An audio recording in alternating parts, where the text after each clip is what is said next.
The sea was calm when Lucian Vero's small vessel reached the rocky edge of Capri. The island looked peaceful from a distance, wrapped in pale light and quiet waves. But the air felt heavy as soon as he stepped onto the shore. This was where Tiberius chose to hide from Rome, where the emperor ruled from the shadows, and where rumors grew like rot in damp stone. Lucian had been sent by a group of concerned senators who no longer trusted the stories reaching the capital. Whispers spoke of cruelty, strange punishments, and a ruler who no longer saw people as human. Lucian was known for his careful listening and his ability to uncover truths others were afraid to face. Even so, he felt a chill settle in his chest as he walked the narrow path toward the imperial villas. Cassia Morin met him near the outer gardens. She was a local healer who had tended to servants and guards alike. Her eyes carried the tired look of someone who had seen too much and spoken too little. "You should be careful here," she said quietly. "The walls listen, and the sea keeps secrets." Lucian nodded. "I am here to learn, not to accuse." Cassia gave a thin smile. "That may not save you." They walked past marble statues that seemed to watch from every angle. The palace was beautiful, but the beauty felt forced, like a mask hiding something broken underneath. Servants moved quickly, heads down, voices low. No laughter echoed in the halls. No warmth lived in the stone. A young servant boy named Niso was assigned to guide Lucian through the outer chambers. His hands trembled as he held the torch. "Does the emperor often stay here?" Lucian asked. Niso swallowed. "Always. He does not like Rome anymore. He says the city lies." The boy's voice dropped even lower. "He does not like people either." Lucian noticed marks on Niso's wrist, thin lines like old burns. He did not ask about them. He already knew the answer would be painful. In the council chamber, Senator Helvius waited. His face was pale, his posture stiff. "You should not have come," Helvius said. "Tiberius is not the man he once was. Something changed him." Lucian sat across from him. "What changed him?" Helvius looked at the floor. "Power and fear. He trusts no one. He listens through hidden doors. He punishes without warning." He leaned closer. "A man was accused of laughing during a speech. He vanished that night. No trial. No record." Lucian felt his jaw tighten. This was not justice. This was control. Cassia later led Lucian to a small clinic near the servants' quarters. Injured workers lay on narrow beds, some with broken fingers, others with deep bruises. "These are not accidents," Cassia said. "These are lessons." She described how Tiberius demanded obedience in every detail. A misplaced glance could bring punishment. A slow step could end a career. Fear ruled more strongly than law. "He watches from behind screens," she said. "He enjoys knowing people are afraid." Lucian wrote everything down in a small leather journal. Each word felt heavier than the last. That evening, he was allowed to observe the outer court where petitions were presented. People knelt before an empty throne. The emperor did not appear. Instead, a messenger delivered decisions written on thin tablets. One man begged for his son's release from prison. The tablet came back with a single word: "No." Another woman asked for food for her village. The answer was silence. Lucian saw the pattern clearly. Tiberius had removed himself from humanity. He ruled like a distant storm, unseen but always felt. As night fell, Niso returned with a tray of bread and wine. "Does the emperor ever walk among the people?" Lucian asked. Niso shook his head. "He watches from the high rooms. He says people are dangerous." The boy hesitated, then whispered, "He laughs when people beg." Those words stayed with Lucian long after the boy left. Later, Cassia joined him near the balcony overlooking the dark sea. Torches flickered along the cliffs like trapped stars. "He was not always like this," she said. "They say he was once a soldier who loved discipline and honor. Now he loves control." Lucian stared into the black water. "Something broke him," Cassia nodded. "And when a ruler breaks, the empire bleeds." A sudden scream echoed from somewhere below. It was cut short. No one moved.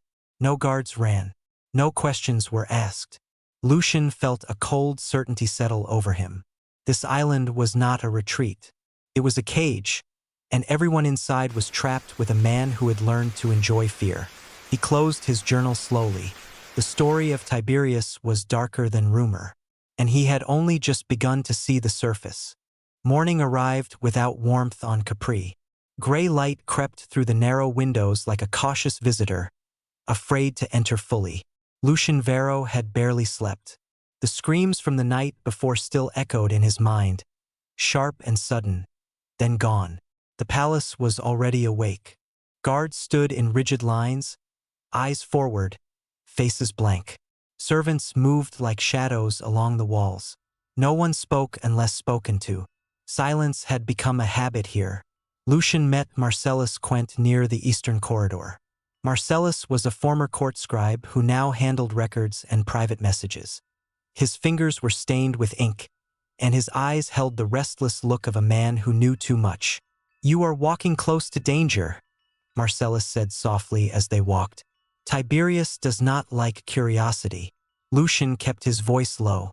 "I am not here for gossip. I am here for truth." Marcellus gave a dry smile. "Truth is the most dangerous thing in this palace." They passed a set of tall doors guarded by 2 Praetorians. Marcellus leaned in. "Behind those doors are rooms no one speaks of. Rooms where people go and do not return." Lucian stopped. "What happens there?" Marcellus shook his head. "No one knows fully, only that the emperor watches." Later that day, Lucian was introduced to Leora Sen, a woman who once served in the inner chambers. Her posture was straight, but her hands trembled when she poured wine. "He does not shout," Leora said. "That is what frightens people. He speaks calmly while ordering terrible things." She described how Tiberius would summon servants late at night, make them stand in silence, then dismiss them without a word. Sometimes they were called again. Sometimes they vanished. "He enjoys waiting," she said. "He enjoys watching fear grow." Praetorian guard Severin joined them briefly. His armor was polished, but his eyes were dull. "We follow orders," he said flatly. "We do not question." Lucian studied him. Even when orders are cruel, Severin's jaw tightened. Especially then. As the day unfolded, more fragments came together. Marcellus showed Lucian secret passages behind the walls, narrow and hidden. Peepholes looked into rooms where meetings were held, listening spaces carved into stone. "He built these," Marcellus said. "He does not trust anyone. He hears everything." Lucian ran his hand along the cold wall. "This is not leadership. This is obsession." They moved to an old storage chamber where records were kept. Marcellus pulled out a thin stack of tablets. "These are names," he said. "People removed from service. No charges. No reasons." Lucian scanned them. Craftsmen, cooks, guards, messengers. Ordinary people. "How many?" Lucian asked. Marcellus exhaled slowly. "More than anyone wants to count." Leora later led Lucian through the inner gardens. Birds sat in cages, wings clipped, unable to fly. "He likes them this way," she said. "Beautiful and trapped." Lucian understood the symbolism instantly. As they passed a shaded colonnade, Leora hesitated. "There is something else." She lowered her voice. "He forces people to confess things they never did. He smiles when they cry. He calls it truth." Lucian felt his stomach tighten. "Does anyone ever stand against him?" Leora looked away. "Those who tried are gone." Near sunset, Lucian and Marcellus overheard raised voices behind a curtain. A nobleman pleaded. The voice of Tiberius answered calmly, almost gently. Then came the sound of something heavy falling. Marcellus closed his eyes. "That is how it always ends." Lucian felt a mix of anger and helplessness. Power had twisted into cruelty. Authority had become entertainment. They retreated to a quiet corner near the archives. "He was once respected," Marcellus said. "A soldier, disciplined, controlled. Something changed after he lost trust in everyone." Lucian nodded. Isolation breeds monsters. Marcellus looked at him sharply. Careful. Walls, listen. Later that night, Cashamorin returned with fresh bandages and grim news. A girl was punished for spilling wine, she said. Her hands are broken. Lucian clenched his fists. This is madness. Casha met his gaze. This is Capri. A bell rang in the distance. Servants hurried. Guards moved. Something was happening. Niso appeared again, pale and shaking. He is watching, the boy whispered. He is always watching. Lucian placed a hand on the boy's shoulder. You are safe with us. Niso shook his head. No one is safe here. As darkness wrapped the palace, torches flickered like nervous eyes. Whispers traveled through halls. Footsteps echoed and vanished.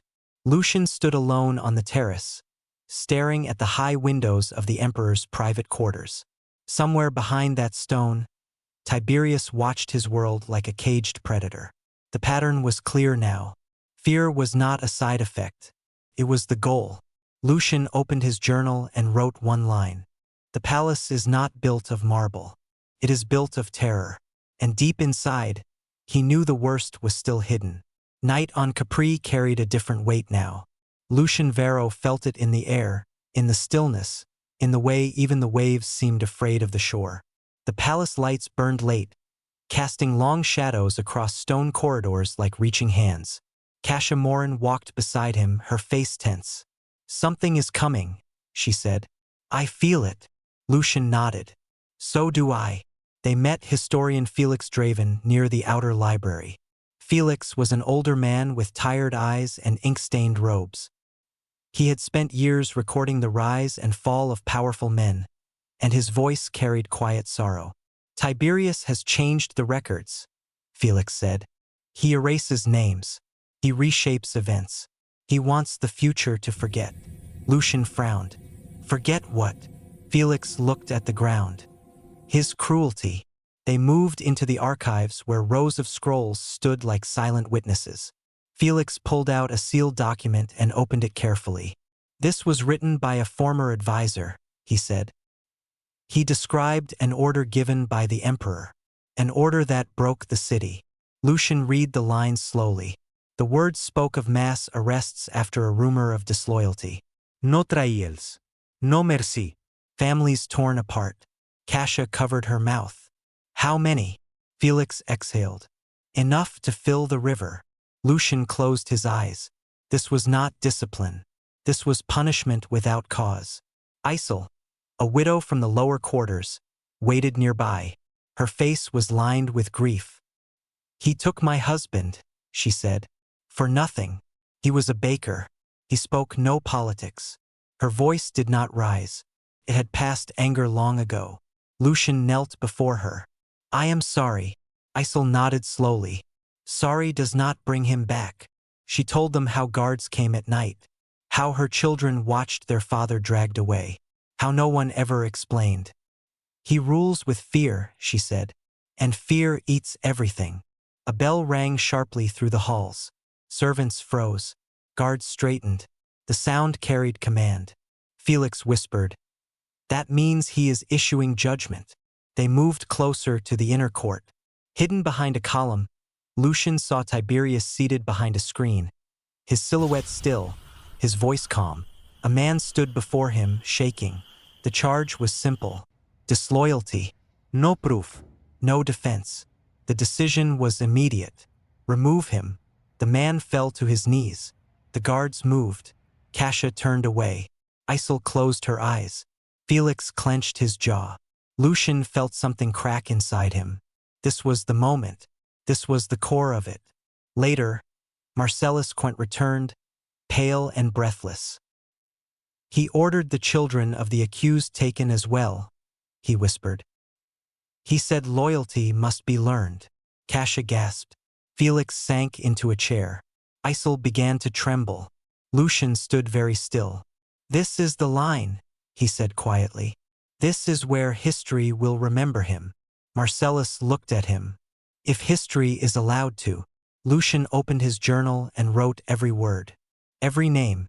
Every order. Every broken life. I will not let him erase this, he said. That night, Cassia treated another wounded servant. Broken ribs, torn hands. He laughed, the servant whispered. He laughed while it happened. Lucian felt rage rise, but he forced it down. Rage would not save these people. Truth might. Felix joined him on the terrace overlooking the dark sea.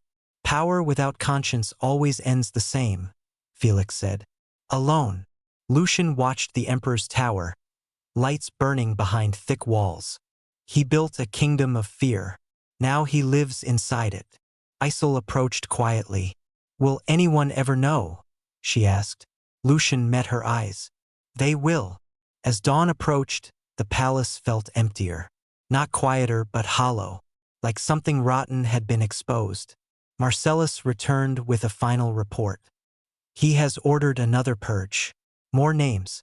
More families. Lucian closed his journal. Then we leave. Cassia looked at him. Leave. Yes, he said. And carry this beyond these walls. Felix nodded. Rome must hear. Isel whispered. The world must hear. As the first light touched the cliffs, Lucian took one last look at the palace of Capri. Beautiful stone. Broken souls. He understood now. Tiberius was not just cruel. He was empty. And emptiness, when given power, becomes hunger. Hunger for control. Hunger for fear. Hunger for suffering. The boat waited below. Cassia placed a hand on his arm. You did what you could. Lucian shook his head. I did what I must. As they pushed away from the shore, the palace faded into the mist. But the story did not fade. Lucian opened his journal one final time and wrote the last line. He ruled like a god. He lived like a shadow. He will be remembered as neither. The sea closed behind them. Capri remained. And the legacy of a broken crown began.